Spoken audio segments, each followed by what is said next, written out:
Welcome to the Therapy Show podcast. I'm your host, Lisa Mustard. In each episode, I interview a seasoned and knowledgeable talk therapist from the counseling world to glean valuable insights, techniques, and tools that you can apply to your practice and your life. And if you're considering a career in the counseling field or just want to hear about what it's like to be a talk therapist, then this is the podcast for you. I'm excited to share that 2 episodes are now approved for continuing education contact hours. Episode 2, an overview of eating disorders and treatment, and Episode 3, using meditation and Ayurvedic life coaching as tools in your practice. And we are working behind the scenes to get the website finished so you can purchase the courses. In the meantime, head over to lisamustard.com to grab your discount on your very first course purchase. That's lisamustard.com, and you'll see a sign-up box on the homepage. All right, today's episode is all about adoption. Jill Corrigan, LISW, has been working in the adoption field for over 20 years, and she truly loves working with this population. She's going to cover 4 main objectives for today. Listeners will be able to identify and illustrate the different types of adoption, summarize and describe the stages of the adoption process, list and describe ways to support the family and the adopted child as licensed clinicians, and discuss and recognize the benefits of adoption for children and families. Jill also shares resources for clinicians as well as how to get started if you want to work in this field. We hope you enjoy the episode. Hey, everybody. Welcome to today's episode. I have an incredible social worker on the show today. Her name is Jill Corrigan, and I've known Jill for many years, and I'm excited to have her on the show. She is a wealth of knowledge, and she's a lot of fun. So welcome to the show, Jill Corrigan. Well, thanks for having me, Lisa. You are quite welcome. I know I just keep saying I'm so excited, but I know this is going to be just a great interview. Before we dive into the topic, and today's topic is all about adoption, and I definitely want you to share your story about how you got into this, how you found this niche. Tell us how you became a talk therapist or social worker. I've never asked you this question, so I'm really curious to hear how this went. No, it's really a secret. It's this one. It's something, it's just one of those things. But, it's funny because when I went to school, I actually wanted to be a criminal justice major, and I wanted to go to law school. And I took a psychology undergraduate course in abnormal psych. And I think this is true for most therapists. When you take abnormal psych, one of the things that you immediately think is everything in the book has to do with you. You find that I'm this. And I absolutely fell in love with psychology. So I got this really great mentor, and I went and talked to her, and she was like, Jill, you don't need to be a lawyer because nobody analyzes their clients like as lawyers. You go defend them or whatever it is, but you don't sit there and talk to the criminals or whoever it is. They're like, you really need to major in psychology. And so I did. And absolutely loved everything about psychology, loved figuring people out, loved trying to help someone. Because I think most of us as social workers and therapists, we were sort of the negotiators and the fixers in our family. We always solved the problems. And I think with, being a psychology major, you actually learn the tools how to effectively help people. We tried to do it in our own families, and we also thought all this stuff was wrong with us. And then we finally figured out, wait a second, everything isn't wrong with me. And we were able to, put a label on things. Because my mentor, Dr. Kaiser, she would say, you're going to read this abnormal psych book, and you're going to realize that you have some of these traits, but you don't have these disorders. Or most of you would not be sitting in class here today. So I just fell in love with psychology, and I was actually going to get a PhD in psychology. And then I got a therapist because they told us one of the things you need to do to be a good therapist was to get a therapist. And so I went to therapy to figure out what was wrong with me and fix my own issues. She was a PhD psychologist, and I told her what I wanted to do, and I applied to some PhD programs, and I got accepted to one in Fargo, North Dakota. And it was going to be 5 years in Fargo, North Dakota. And I was talking to her about it. And she was like, congratulations for getting in, A. B, you don't need to get a PhD in psychology to be a good therapist. And C, just get an MSW. And she said, had I known I could get an MSW and be a therapist, I would have never spent 5 years in graduate school because they teach you theories and all that other stuff. research types of things. And she's like, all I ever wanted to be was a therapist. So I went and I got my MSW, just really wanted to figure out how I could best help people. And I think the MSW program, with its focus on individuals and families and its theoretical perspectives and working with all different groups of people and putting those theories in place, helped me find a basis for truly helping people.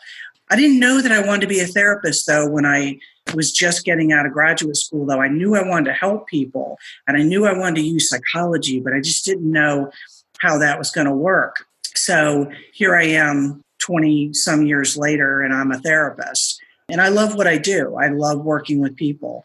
So that's kind of my little story down the little primrose path of therapy. Wow. I didn't know that about you. I didn't know, or maybe, I don't think I ever knew you were thinking about being an attorney. That's and I deal with attorneys all the time now, and we'll talk about that in regards to adoption. And I often, when I'm sitting in their office, I often compare myself to them based on what I do now and what I wanted to do then. And I was like, I would have made a crappy attorney, because I would have been sitting there going, but why did you do that? Why were you thinking like that? You have to make better choices for your life. I would sit there as the attorney going, but you had a second chance. Why did you do this? What were you thinking? Let's talk about, a more productive environment for you. Attorneys don't do that. Right. Or let's get your parents in here and have a conversation. Just do some we need an intervention. We get an intervention. Yeah. Yeah, you would have made a crappy attorney, that's for sure. But I love how your brain works, because I can definitely see the analytical and logical side of you a good bit in your work. And just, we got to be 100% honest. Jill and I work together. So I have the privilege of having her in my back pocket if I need any guidance or support or just wisdom as to how do I best help this situation. You're an amazing peer to consult with. So I can see how you would make a good attorney, if you could stay in that lane. And in terms of money, I would be like, well, if you can't really afford to pay me, I just, right. And these attorneys, they charge $500 an hour. And well, maybe you did make. I know exactly. I talk to the attorneys about my families when I refer them over, and I usually have a good idea where my families are financially in terms of adoption. And I'll kind of call one of my attorneys and I'll say, what do your fees look like? And they're like, well, they need to send me a $3,500 retainer before we even get started. And I'm like, psychology, law school. What was I thinking? Yeah. Oh, yeah. I get it. Well, I'm so glad that you chose the path of therapy, because like I said, you're just incredible. And today we're going to talk about adoption. And this is one of your specialties, one of your niches. How did you get into this? That's sort of how I figured out I really wanted to be a therapist, and not just, and I don't say this with any disrespect, just not an average social worker, because there's plenty of people that I know, that have social work degrees that have no interest in, say, getting their LISW, and they just want to be social workers. That's what they want to do. So I'm in graduate school and I'm poor, and those little things all over campus that have the little notices, and you rip the number off, if you want to buy my bike, or, and it literally said, do you want to make $10 an hour helping children and families? And I was like, you're in graduate school, $10 an hour. And I ripped the little thing off, and I called them, and they said, what we need is someone to work with children and families where the children have been in foster care for a long time and they need clinical help, and we'll pay you $10 an hour as a contract worker. And I went over and I interviewed for it and everything. And it turned out to be a private nonprofit adoption agency that supported families and children that were essentially being adopted out of foster care. And I started as a contract worker, and within 2 or 3 years, I had become the clinical program manager. I had just graduated graduate school, and I became the clinical program manager. And so we had two different sides. We had the placement side, where we worked on placing children with adopted families. And then we had the clinical side, which was supporting those adoptions. And the name of that organization was Children Unlimited. And Linda Isley, who is no longer with us, was the executive director. And she just took me under her wing, and I loved everything about adoption. And I loved everything about clinical work. And so I stayed there for a number of years doing the support side of keeping those families together, because the average time that most of those kids were in foster care was anywhere between 6 to 10 years before they were actually actively adopted. And so they came into their adopted families with a lot of issues. And I was very proud of our organization that we only had a 12% disruption rate, which is really, really low for these types of kids. And I think the state average at the time was 24% disruption. And here we were dealing with the most difficult of children. And so that's how I got into adoption. And I stayed there for another 9 years before I became a pretty much full-time therapist. Wow. And tell me what disruption rate means. Disruption rate is when the child disrupts out of the home. Either the family says, no more, we want this kid out of here, they're wreaking havoc, or the child just can't be safely maintained in that home. And so we call it disruption. And it's the worst possible thing that can happen to a child, because most of these kids who are in foster care feel like nobody loves them or wants them anyway. And one of the things they usually do when they're ultimately placed adoptively rather than in a foster care setting is they're going to try and make that person hate them. Mm-hmm. They're going to try and say, I know you really don't want me, and I'm going to do everything I possibly can to prove that true, because ultimately you're going to tell me you don't want me. Now, no kid will come right out and say that to you, but that's essentially what they're doing. So, I mean, we had kids who would do things as minor as throw temper tantrums, all the way to smearing feces on a wall, trying to have some type of sexual interaction with the family animal. I mean, these kids were really, really severe. And so it really took a special family that took some of these kids in to be adopted, especially if there were other children in the home. And these were just the most fantastic families. I mean, we had families who would adopt a sibling group of 5. I mean, they were like stair steps, like 10 to 5 years old. And they would take these kids in and adopt them and become a family. And the children were just transformed. No matter what. I mean, in some of these kids, there was a kid, the group I'm talking about, the group of 5, one of the children that was born into their birth family, the birth mother named him Carcass. That was the kid's literal name on his birth certificate, Carcass. Mm-hmm. So this family took these kids in, and he was a pastor and his wife, and they lived way out in the middle of the country, and these kids couldn't get involved in anything. They just basically hard work, love, and structure. And they finally renamed this kid and put it on his birth certificate. They named him Corcus. And so it was just the cutest thing you'd ever seen. And these kids, these are the types of kids that no one ever thought would ever have a chance. And so I just fell in love with adoption, absolutely fell in love with adoption. Yeah. And it's, so no matter what I do, primarily as an individual or family therapist now, I always do adoption work during the year, because it sort of gets in your blood, and you never want to not do it, because it's time consuming and it's tiring at times, but it's incredibly rewarding. So, I can only imagine. I can only imagine the rewards of doing this work. So I'm thank you for explaining that, because I wasn't quite sure. So how long have you been doing adoption work? How many years is it now? Let's see. I started as a contract worker with Children Unlimited in 1993, and then really full-time with them in like 1994. So 25 years. Yeah. Okay.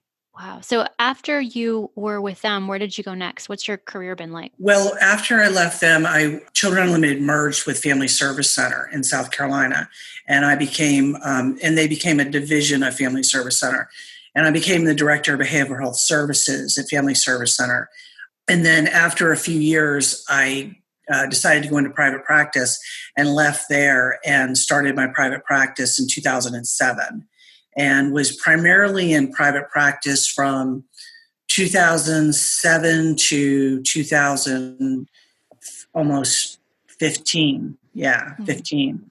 And, within my private practice, I saw, mental health clients. I did my adoption work, became certified in traumatic brain injury. So I saw traumatic brain injury clients. So that's sort of my path. And now I do private practice on the side and have a real job with you. Yeah. Well, I want to come back to that real job in a second, but you've also taught at the university, correct? Yes, I did. In 2009, I started teaching at USC in the College of Social Work program. And I taught there until sometime in 2015. So I taught there for about 5 or 6 years in the master's level program and just thoroughly enjoyed that. It's exhausting, but I absolutely loved teaching. Loved capstone as much as the students hated it.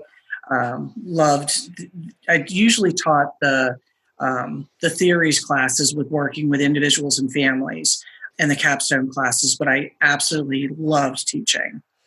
Yeah. So, and you also do supervision too, correct? Yes, I do. You're making me tired just thinking about it, Lisa. In 2009 or 10, I became a licensed LISW supervisor, and I started supervising LISW students trying to get their clinical licensure. And every person that you take on as a supervisee, it's really like a 3.5-year commitment. It takes between 2 to 4 years, but every student thinks they're going to finish right in 2 years, but it's really a 3.5-year commitment. I literally just finished with my very last student like a month ago, and I'm taking a break. So I've been supervising students since 2009 for 10 years. Mm-hmm. And I told my last student, I said, I love you, but I'm done. This every Tuesday night thing, I can't do it anymore. And I like the fact that I have a really good relationship with my students because, some of them have just moved far away. I got one living in Arizona, one living in Detroit, and I hear from them 3 or 4 times a year. And they're like, what do you think about this? What should I do about this? And I'm like, you really can do all this. You have a brain. You really can do all this. They're like, no, I have to check with my supervisor. And I like the fact that I maintain those relationships years later. Yeah. Because some of these ladies and gentlemen are in their, late 30s now, and it just makes me feel good. So yeah, that's really cool. You not only are you helping, adoptive families, raising them, you're raising these graduate students. I mean, I don't know. That just came to me, like you're raising these therapists, like a mom in a sense, like a professional clinical mom or something. I can totally see.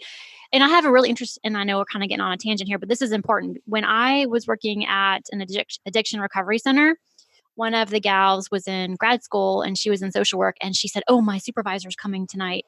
And I was like, well, who's your supervisor? And she's like, Jill Corrigan. And I was like, I have heard of her. You had this like rock star status among social workers in Colombia. And so when you came in that night, I don't know if you even remember I was there, but I just remember meeting you for the first time and being like, man, this lady, you are so warm and so engaging and so approachable that you made such an impression on me that years later, when you interviewed for a job with us, I was like, you guys, you're going to love her. She is just an incredible person and therapist. I don't know if I ever told you that before, but so I'm just so excited that you're here and that you are on the show with me, and we're going to talk about adoption. And I want everybody to know that we are hopeful that we can apply for continuing education contact hours, not just for counselors, but also for social workers. So if you guys like what you're hearing and you want to get an hour of continuing education, you're going to go back to the website and you can purchase the pod course when it is ready to go. All right. So Jill, let's jump into one of the first objectives that we want to talk about is to identify and illustrate the different types of adoption. So I'm going to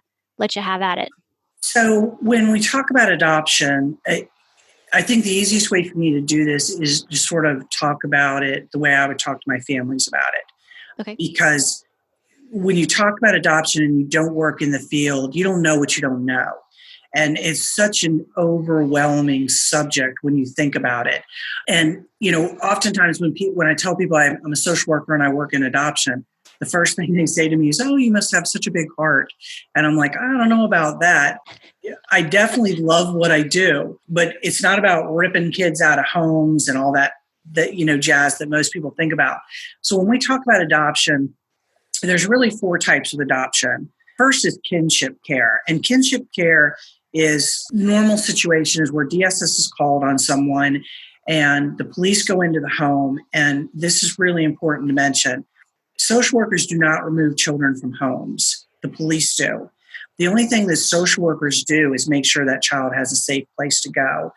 So a lot of times when an incident happens and the children must be removed by the police, they'll try and get in touch with a family member who will take the child.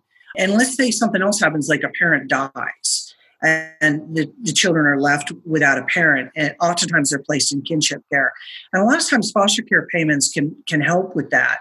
But, that's the most typical type of adoption where a child goes into kinship care, something happens with the parent or the parent is unable to take that child back. And so the family will end up adopting that child.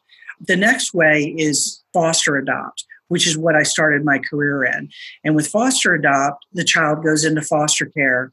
They normally stay in foster care for 4 to 6 years before they're actually deemed ready for adoption because, the impetus is always put on reunification. So the second way is foster adopt. And the statistic in regards to foster adopt is 75% of children in foster care that are adopted by their foster parents.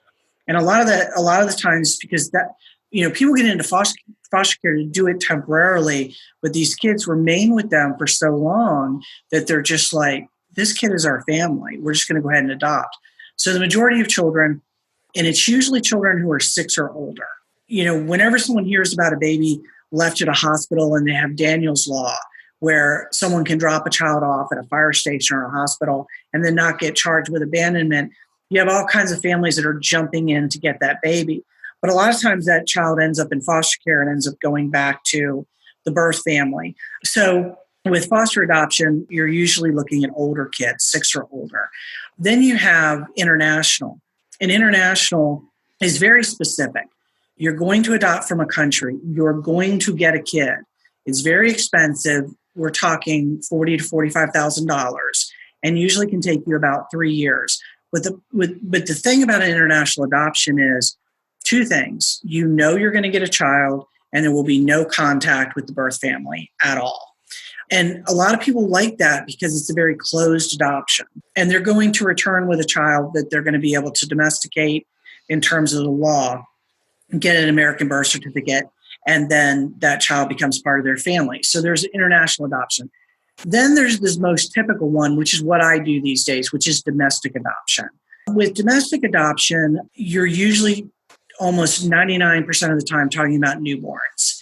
The only other caveat that I'll say about that is sometimes when you have a birth mother that's going to place their child with you for adoption, they might have other kids, like 2, 3, 4, 5 years old. And you come in and you want to adopt the infant. A lot of times, if she's overwhelmed, she may also ask you to adopt the 2-year-old so that you can keep 2 of them together and she's not so overwhelmed. But that's somewhat of a rarity. So almost all the kids that we're talking about are newborns. And when you talk about adoption, one of the first issues that my families, and I have to put this in their report, is about fertility. A lot of my families end up coming to the table in terms of wanting to adopt because they believe they're infertile or they've had issues with fertility or they can't get pregnant. I mean, some of my adopted moms have had 8 miscarriages, and have gone through tons of infertility treatments. And most people don't realize it. And I know that sometimes this is a taboo subject that people don't talk about the money involved. But I think it's important when you talk about that because it's a huge stressor. Most people who get fertility treatments, it can run anywhere between $10,000 to $15,000 every go. So if you get 3 fertility treatments, it could be $45,000. That could be 2 adoptions right there. I mean, I think it's important we talk about those types of issues because money is huge. So when my families finally come to me and they say, I want to do a domestic adoption, a lot of times whatever cash they had saved up, because insurance doesn't pay for it. So whatever cash they have saved up to do an adoption, a lot of times they've already spent on fertility treatments. So those are the basic 4 different types of adoption that we have. And if you're going to do a domestic adoption, there's usually 3 types of ways that you're going to go. You're either going to have an agency. You're going to find an agency that's going to find a birth mother for you. You're going to have a lawyer that's going to find a birth mother for you. Or you're going to have what's called a facilitator. And there's places that don't like you calling them facilitators, but they really are facilitators. One of the things that these places do, because they're not a licensed agency and they're not a licensed attorney, and they'll advertise all over the web, and some of them are very disreputable. But I'm thinking of one in particular that when you sign up with them, what they promise you is they're going to advertise you as a family to prospective birth moms. And the very first thing you need to do is send them a check for $18,000. And then they're going to help you put a video profile together and send that out to all the birth mothers that they've ever heard of in the wide world. But they also tell you, once you're matched with a birth mother, you're on your own. You're literally completely and absolutely on your own. The only thing we do is put you in touch with a prospective birth mother. And there's a lot of pitfalls with that because, and we'll talk about this in a little bit, is one of the first things that I talk to my families about when they're deciding between an agency or an attorney or whoever they want to use for adoption. When a birth mom gets in touch with them, the very first thing they have to have is proof of pregnancy.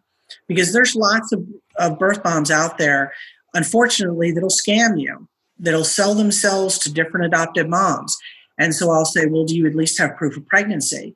And if you're working with a reputable agency or an attorney, the attorney won't even let you talk to a birth mom until they get proof of pregnancy.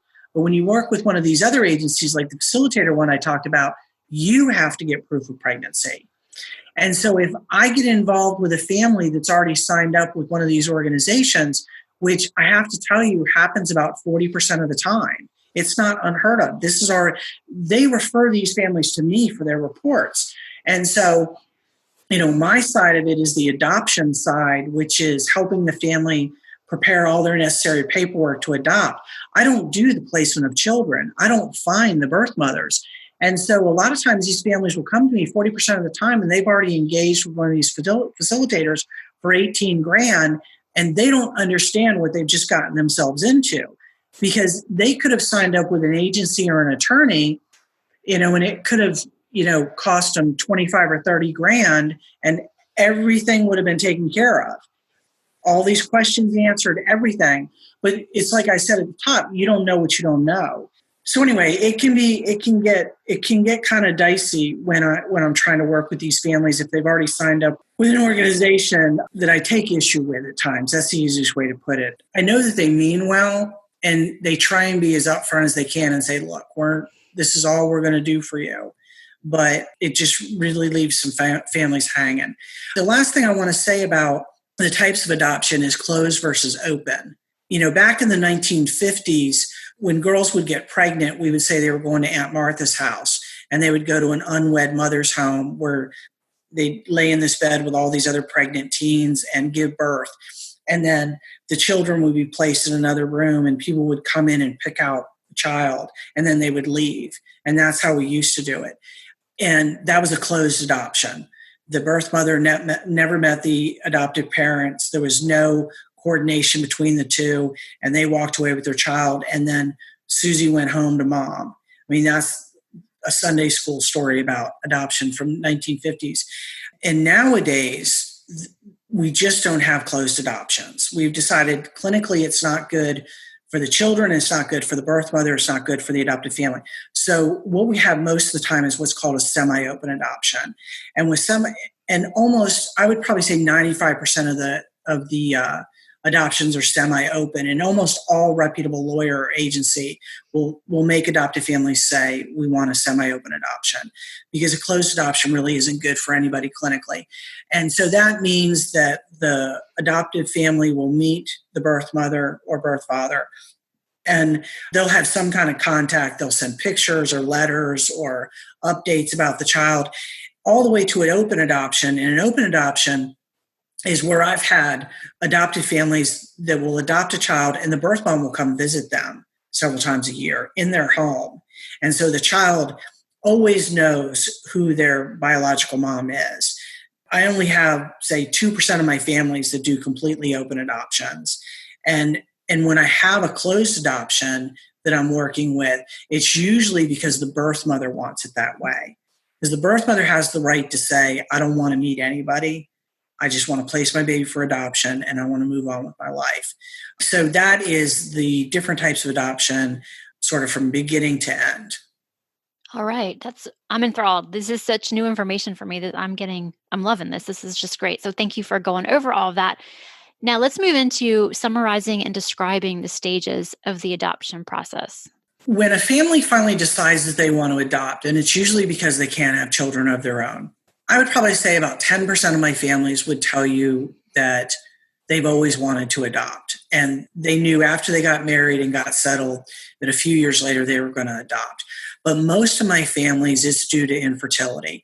I had a family recently where this is interesting. This is clinically interesting. She gave birth to her son. Now, we all know that, let me preface it by saying this. We all know that schizophrenia and bipolar is usually diagnosed in the early to late 20s because developmentally the brain hasn't finished developing until that stage where it's a final diagnosis. So I had this woman recently who came to me, her and her husband wanted to adopt. She gave birth to her son, and she was 27 at the time. And she had some emotional issues. She called it this, emotional issues while growing up. And she didn't really know kind of what was wrong with her. She knew something was wrong, but she didn't know what it was. So she gives birth to her son, and she had a psychotic break. And after the birth of her son, and it really freaked her out. I mean, freak anybody out, right? Mm-hmm. And so anyway, she's in the hospital. They do a psych consult. It turns out that she's bipolar. And they diagnosed her with bipolar. They put her on her bipolar meds. And here it is 10 years later. She's had no other psychotic break. She has no emotional ability. She's stable. And clinically, it is contraindicated for her psychologically to have another child because the likelihood of another psychotic break. I mean, think about that one. That one was new to me. But a lot of these families, they just can't have other kids. So when they come to me, the very first thing they're asking me for is a home study. And a home study is essentially a 12-page report about that couple, their family history, their medical situation, background checks, CPS, SLED, FBI, Adam Walsh checks, sex offender checks, reference letters, finances. And so what I do is I send them the paperwork and then go and interview them and meet with them a couple times, get to know them, and essentially write what I call a portrait of them in words. And it's usually about 12 pages. It's good in all 50 states. So no matter where they find their child, whether it's in California or Hawaii or wherever, that home study is going to be good in all of those states. So when a family first starts, that's the first thing they have to have, because if they called an attorney or an agency, they would say to them, do you have a home study yet? And most places don't take you seriously until you have a home study report. And that can take anywhere from, I've done them as quick as 3 weeks, and some people just aren't that motivated, and it takes them 6 months. So the first thing we have is a home study report. After that, during the home study, if they haven't already picked someone in terms of where they want to get their child from, that's when we talk about it. So they're going to choose, they've either chosen a facilitator, they choose an agency, or they choose an attorney. And then whoever they're working with will help them put a photo album together. But these days, it's usually a video. And they're very specific about the videos, like show us in your house, show us at a family gathering, just give something for the birth mother to look at that says, I want my child placed in that home. So once we're doing the home study, they're also usually putting this together, and they're just waiting for a birth mother to choose them. So once they get chosen by a birth mother, after all their information is out there, I'll send their paperwork to whoever they tell me to send it to, and then the waiting starts. And most birth mothers are about 5 months pregnant, anywhere between 5 to 6 months pregnant. So now the waiting starts. Is everything going to go okay during the pregnancy? Is she going to change her mind? How much money is she going to ask us for? And you're a mom, and just imagine what it was like when you were pregnant. Your hormones were all over the place. Your mood was all over the place. and you're living sort of vicariously through someone else. The birth mom is pregnant. She lives 2,000 miles away. She's carrying your child, and you're having to go through that whole experience with her, knowing that she could pull the plug at any minute. Most of my families go through 3 birth mothers in the first year. She may lose the child. She doesn't change her mind and say, I want another family. She'll change her mind and say, I don't want to place my baby for adoption. And then sometimes it ends up being a scam. So, or we never got proof of pregnancy. She was just leading everybody on. So we go through being picked by a birth mother or birth father. And once that happens, let's say, and I would prefer a birth mother to change her mind during that period of time. And any agency or attorney worth their salt has a social worker or a therapist going in, talking to the birth mom about, are you sure you want to do this? Are you sure you want to do this? Are you sure you want to do this? Because we don't want to get to the hospital and you don't want to do this.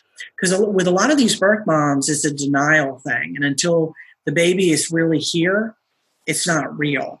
So we want to prepare that birth mom as much as we possibly can. And I also do birth parent counseling where after the child is born, I'll go into the hospital and work with birth moms. Because a lot of these women end up with postpartum depression. And then put on top of that, you're placing your child for adoption. So that's the whole being chosen by a birth mother. Okay, so let's get to the birth in the hospital. One of the things that I always tell my families is make sure you get to the hospital when she's admitted, because you want to be seen as the adoptive family and have equal access to the child. It's just very important for the bonding process, for you, for your sanity to have access to the child on your own, and also for the birth mom to know that someone is taking care of her child. So let's say you get to the hospital, baby's born, still wants to place with you, everything's golden. Well, most of the time you're in another state. So I just had a family in California. California is notoriously slow. It's like they're on California time. We'll get to it. My family was there for 2 weeks. Because when you get a child in another state, there's something called the Interstate Compact on the Placement of Children. And that's through any state DSS, our state DSS, California state DSS. And what that has to do with, and this was instituted, I don't know, about 30 some years ago. And what it has to do with is making sure that children are not being bought and sold across state lines. So what will happen is all the paperwork that was done necessary for an adoption will be submitted to California ICPC. They'll approve it, send it to our ICPC, they'll approve it, and then they're allowed to travel home. And most places will tell you it'll take up to 2 weeks. It shouldn't take more than 5 days. But like I said, California is on its own time. California is an interesting place. So yeah, I know you just got back from there. So California is an interesting place. Enough said. Yeah. So then we go through ICPC. So the family comes home, and 50% of the time you can finalize in South Carolina, and the other 50% you have to finalize in that other state. But let's say it is California. They'll let you do it through video. You don't have to travel back. And some states will require that you have what are called you always have to have a post-placement report that will complete your finalization packet to adopt. South Carolina requires 1. California requires 5. So for 5 months, I have to come to your home, see how you and the baby are doing, write a report, send it back to California. So it usually takes 6 to 9 months for you to finalize if you're adopting from California. If you're adopting and finalizing in South Carolina, I do 1 post-placement report, and you can finalize as soon as you can get on the court docket. So we like it when our families can finalize in South Carolina because it happens a lot quicker. So that's pretty much it in a nutshell from report to finalization. So let me take you back to the client you were talking about who had the bipolar disorder. What happened with her? And I'm guessing you had to write a report or something? Well, with clients that have mental health issues, the only thing that precludes you, there's only a few things that preclude you from adopting. Criminal history with violence against another person or children, sale or distribution of drugs. I would call it a current history of substance abuse or criminal activity. Like say, for example, You got a DUI in the last year. Obviously, you got some issues you need to work out. I got a family now. Her DUI was back in 2010. She hasn't reoffended. I know what the situation was. It's not a problem. So in terms of people who have, say, mental health diagnoses like bipolar, I get a letter from her primary care physician. I get a letter from her therapist. I get a letter from her psychiatrist. I got a letter from her OBGYN that is talked about her stability as a mom. And her little son is wonderful. I mean, he's 10 now. He's gorgeous. So that doesn't preclude you from adopting a child. And she actually is not in any therapy. It's really just med maintenance at this point. Mm-hmm. Oh, and the last thing that would keep you from adopting a child is communicable diseases. And so we usually don't have a problem with that either. But, any type of mental illness or substance abuse will not keep you from adopting a child. It just, where are you currently? How have you been doing in the last 5 years? That's really what I look at. So say you had a DUI in 2014. We still really need to have a hard talk about that because it was 5 years ago. But if it was 5 solid years ago, you have good employment, pillar of the community, go to church, whatever it is, you're okay to adopt. So she and her husband are still waiting. They've been chosen twice by a birth mother. So they have 2 birth moms. So third time is the charm. Their report is written. It's submitted to whoever it needs to be submitted to, and they're just waiting to adopt. So she's doing fine. Okay, good. I was curious how that ended up because that is a really interesting case, clinically speaking. That's cool. I mean, when you really think about that, why would that keep someone from adopting? I mean, right. Now if you have, and I say this with knowing what we do and never wanting to stigmatize anybody, if someone has schizophrenia, would you allow them to adopt? Mm-hmm. Right. I don't know. I mean, it depends on what. I've never had a person with schizophrenia that has wanted to adopt. I don't think I've had anybody with a schizoaffective disorder that's wanted to adopt. This woman's psychotic break was 10 years ago, and she's only had one. Right. I just, there's so much stigmatizing about mental illness, but I think just about anybody can adopt. It's not the people who tell me that they've had crazy lives that I worry about. It's the people that I see have crazy lives and they think they're normal. Like everything's normal. And I'm like, whoa, there's chaos everywhere. Right. It's when people don't recognize the insanity of things.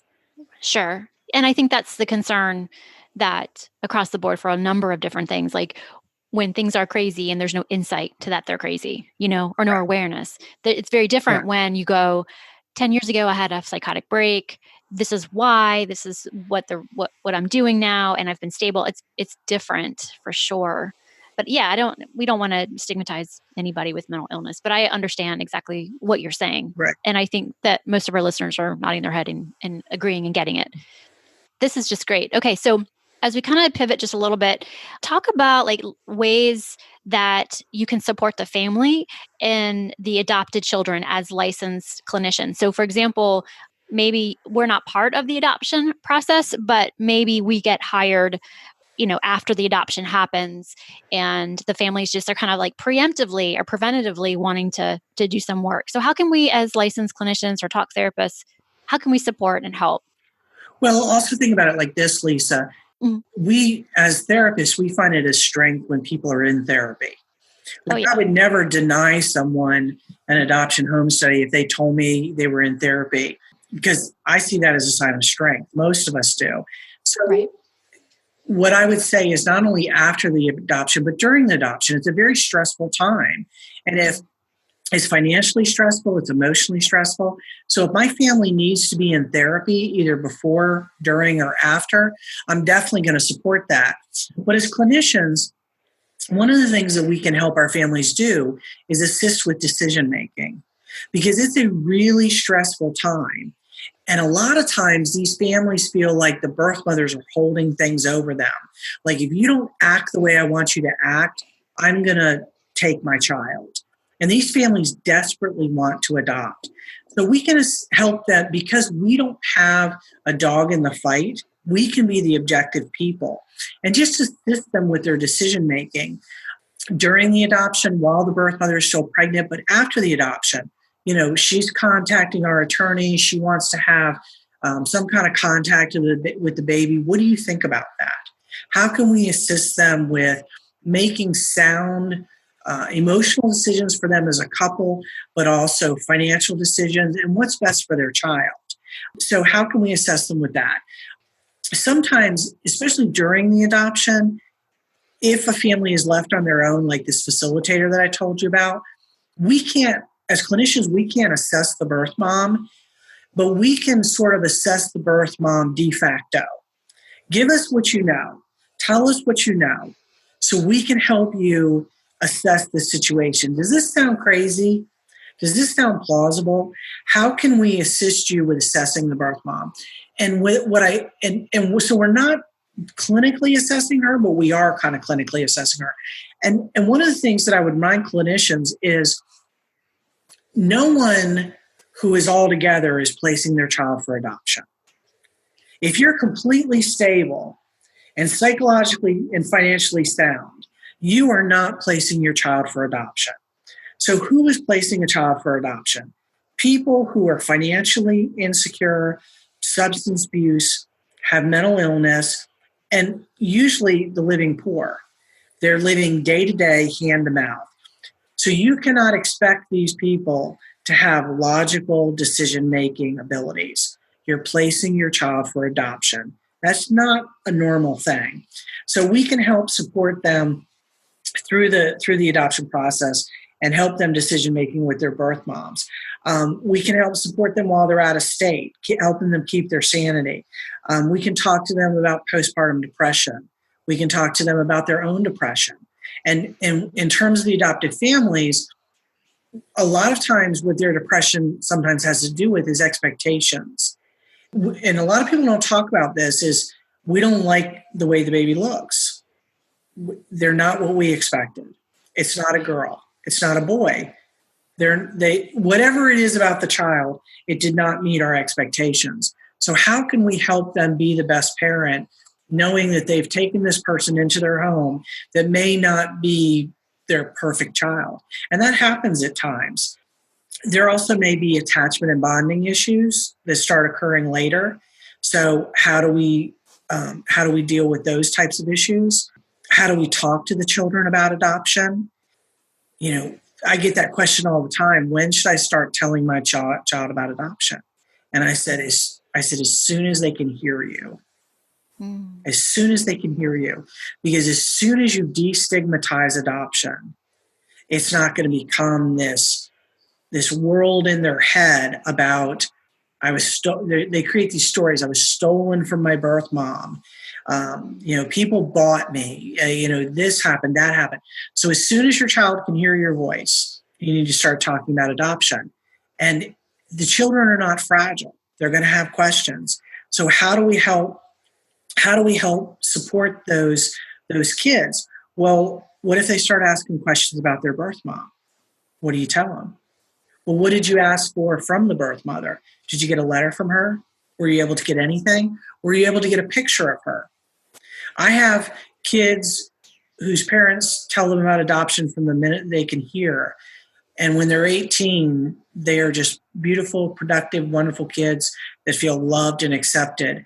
I have families that don't tell their children about adoption, and they find out at the age of 12, and it wreaks havoc because all of a sudden their family isn't their family. I have families that have always told their children about adoption and never wanted any contact with their birth parents, but when they turned 18, they wanted to contact them, and their adoptive family said, okay, let me help you find them.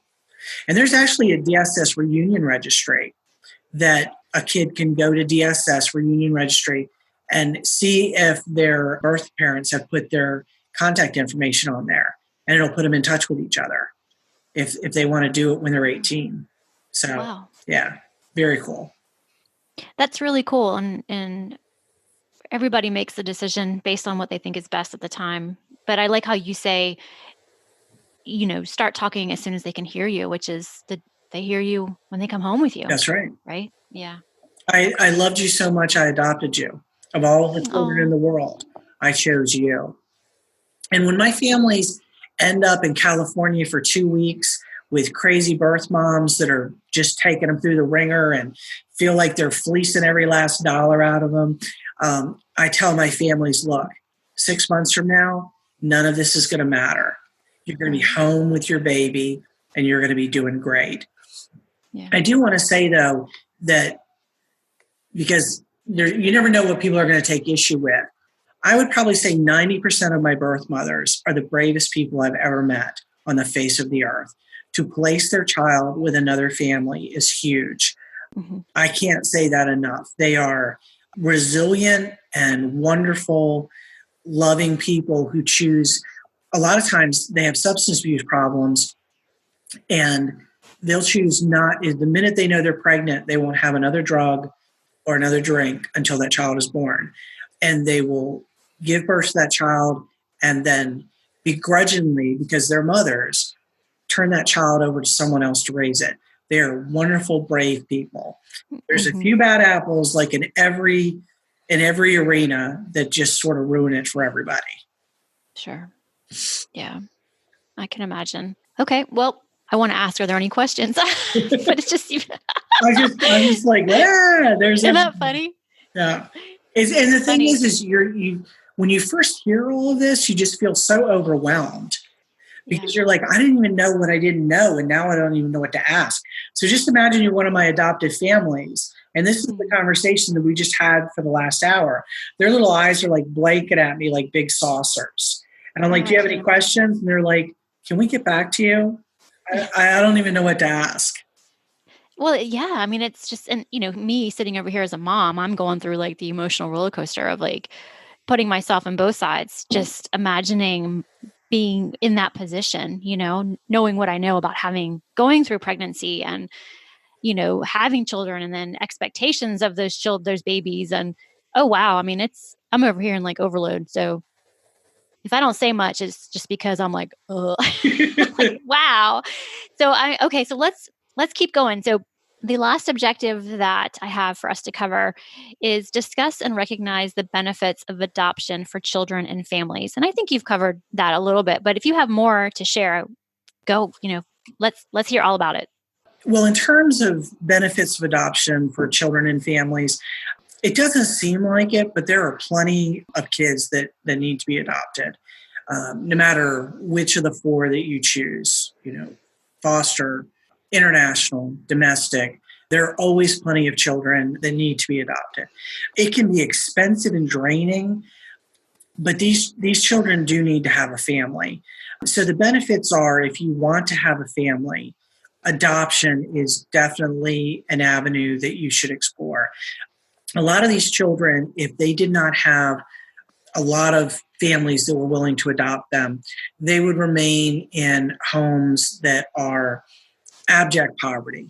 And when I say abject poverty, unless you've seen some of these birth mothers, the circumstance they live in, 300 square foot living arrangement, no refrigerator, a stove, and essentially, like, it's not even wood paneling. What do you call it when you put up like siding? Like board over your windows. What do you call that type of boarding?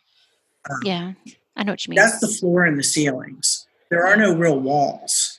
I mean, I know this is hard for Americans to imagine, but there are places such as this where it might look relatively okay on the outside, but you walk in, it's rat infested, it's roach infested, no refrigerator, just hardwood flooring, not even real flooring on the walls and ceilings. And this is what the child would go home to if there weren't families out there adopting these kids.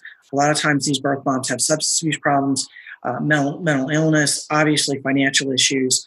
And some of the most reputable agencies, after a child is placed for adoption, they actually have a fund that part of your adoption fees go into, that after the child is placed, it helps the mom get a GED, if they want to start a trade, if they want counseling. So adoption can be a really positive experience for the birth mother and the adoptive family, because just by the very fact that she had a child and placed him for adoption, she's able to get on with a life she didn't know she could ever have. Because if she wanted to be a cosmetologist, now she's got money to go and get her cosmetology license. Or she wanted to be a plumber, she's able to go start a trade. So sometimes it's the best thing that ever happened to a birth mom, although it doesn't feel like it at the time. So there's always benefits to children and families. When you're trying to adopt privately, it seems very daunting, very expensive, and very emotionally draining. But there are thousands of children out there that are adopted every year that need good homes. So, if you're considering it, or if your clients are considering it, it can be a very positive experience. But as clinicians, I think when we're armed with the facts, or just a cursory view of the facts, we have something in our toolkit to be able to pull out and be there for our adopted families. So when they come in and talk to us and say, hey, I'm getting a home study for adoption, we know what that is. Well, how's that process like for you? Well, it's a very invasive process. I'm some Joe Blow coming into your home going, hey, tell me about your psychotic break. Hey, tell me about you've been divorced and I need to have a copy of a divorce decree. Oh, your husband had an affair with his blah, blah, blah. I mean, it's very invasive. So as a clinician, when these people come into your house and ask you all these questions, you know what a home study is. Or when they're chosen by a birth mother, you're like, oh, I know where you are in the adoption process. So as clinicians, the more we're armed with information, the better we are, prepared to help our clients. Yeah, I think that's really useful. And I'm so glad that we're doing this interview today, because I'm learning so much. And I'm wondering, let's say there's some listeners out there who go, I'd be really interested in doing this work. What do you know to be options or opportunities? Is this something that people do as a contract job? Is it something they can do in like private practice? How do you get going with this? Well, you can work for DSS, which I don't recommend. I'm glad you. Well, yeah. Okay. Yeah. Sorry about that. But let me just back up, because that is a good place to kind of cut your teeth. Like, let's be aware that that for is about a place 9 months. Yes, it is. Yeah, that's no pun intended for an adoption. Yeah, 9 months. Right. Yeah. Okay. So we'll leave it at that. So you could start there. When you could work for an adoption agency. There's a few private agencies. There's only a few in South Carolina. I think there's like 3 that I know of. One is in the upstate, one is here, and one is in Charleston. And you can work for them and write home studies for them and help prepare families and help them find children. But if you want to be what it is a certified investigator. Mm-hmm. I'm actually a certified adoption investigator, and I'm certified to take relinquishments and consents. The first part is what, a lot of the people have this certification where you're able to write adoption reports. You have to go through DSS to get your certification. You have to have like 25 hours of adoption education. You have to have experience in the adoption field. And then you have to have letters of reference written for you. But I will tell you, there's a whole directory of certified adoption investigators.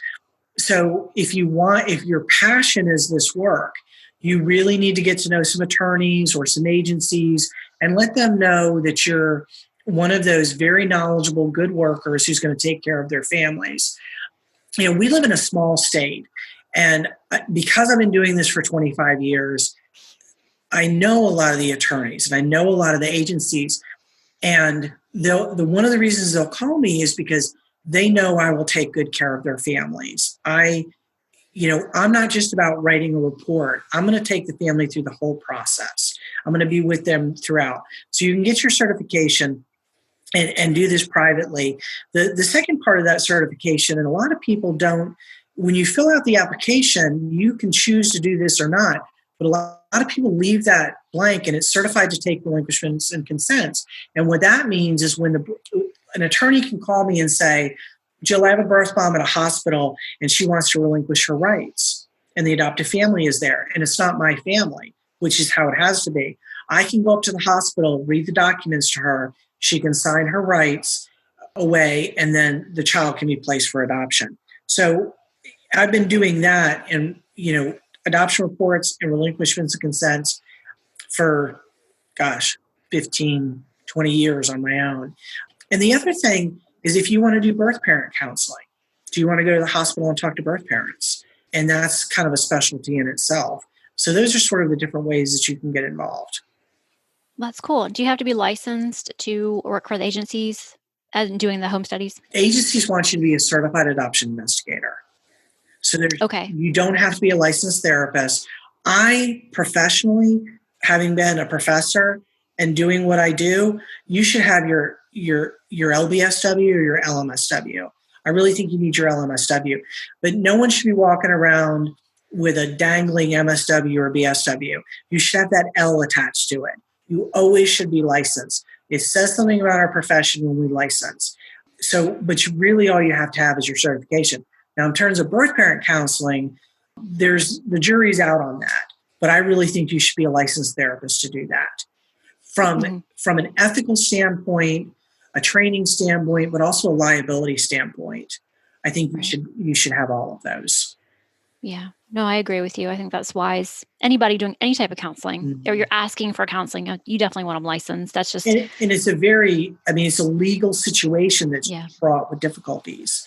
And I just really think you should be licensed and have your malpractice. Yeah, I think that's smart. I think that's wise. So as we kind of wrap things up, is there anything that you want to share that I didn't ask, or that you kind of want to circle back to? I don't think so. I think that I feel like I've just regurgitated about 20 years in an hour. That's awesome. Adoption is a really, really fascinating arena to work in. I absolutely love it. And, when I first started my career, I remember going to Linda, my boss at the time, and saying, "Why is nobody adopting these children?" And she's like, "Joe, because these are young children without a voice. They're in foster care, and no one is there to speak for them, but we are." And that's always stuck with me. So now that I do private adoption, which is pretty happy, the birth parent wants to place the child, these people want to adopt the child, everybody's happy. I still think about that ultimately the child is always my client. What is always in the best interest of the child?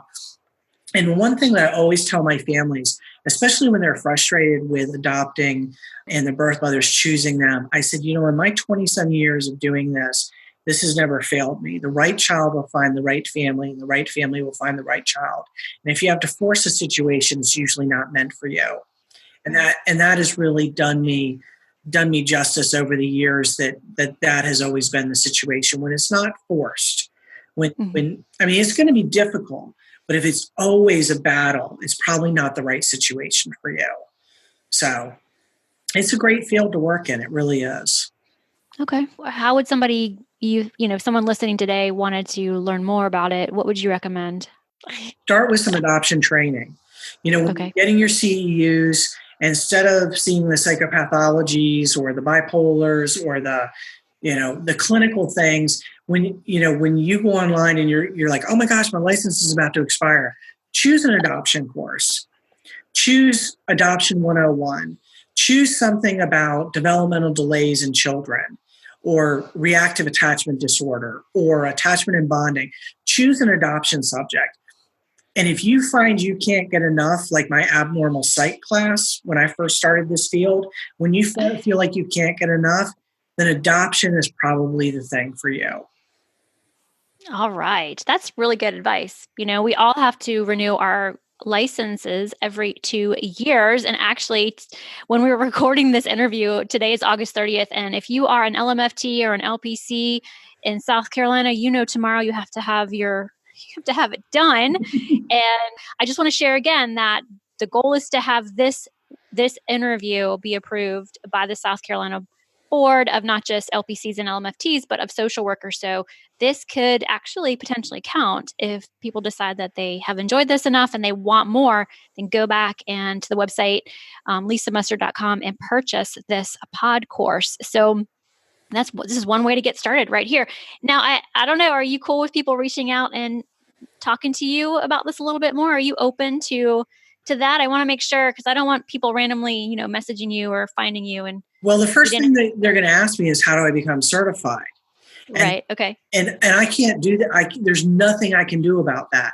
So what they need to do is call Deborah Ken at DSS. And I give you a very specific name and number, because Deborah Ken, this is all she does, is certify people who want to do adoption work. So if you have more questions, you can find me. You can Google me and find me. Or I can give you my phone number. But if you're looking to get certified, it's not something that I can help you with. So Deborah Ken at South Carolina Department of Social Services, you're going to reach out to her. You're going to ask her for a certification packet. Her number is 803. Deborah might kill me for this. 803-898-7460. 803-898-7460, because I can't help get you certified. The second question that I get is, do you have extra work that you need to give other people? Yes. And I already have 2 other social workers that usually work with me when I get a little overloaded. So as much as I would like to help people grow in the field, I have a long list of people that all want to do this work.